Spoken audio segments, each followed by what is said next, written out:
Ethiopia to Rome early this morning when the plane was hijacked by the co-pilot, who then forced the plane to land in Geneva, Switzerland. Swiss police arrested him. Now, many of the passengers are still stranded in Geneva, including a family from Goshen who was trying to come home from a trip to Ethiopia. Now, they told WSBT's Chang by Skype it's still hard to process what happened to them. It's still really hard for me to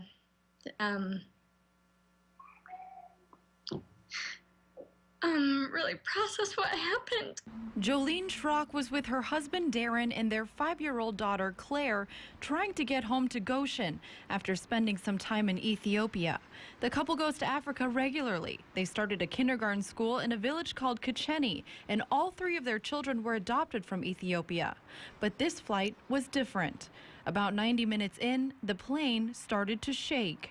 All of a sudden, the plane dropped quickly in altitude and the masks came down.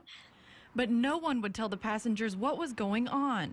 It wasn't until the plane landed in Geneva hours later that the passengers learned the co-pilot had hijacked the plane by locking the pilot out of the cockpit and taking control. My very first reaction was, get me out of this plane. Like, get me and my baby and my husband and, like, get out of here. Swiss police finally led the passengers off about 45 minutes later. Thankfully, no one was hurt. And in the morning, the Schrocks will be flying to Zurich and then straight to Chicago.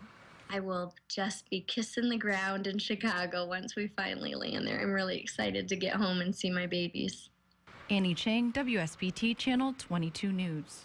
Now, officials say the co-pilot locked the cockpit door when the pilot went to use the bathroom. After the plane landed, the co-pilot climbed out of the window and then surrendered. They say he was not armed and no one aboard that flight was hurt. The USA is moving up in the medal count in Sochi. They are.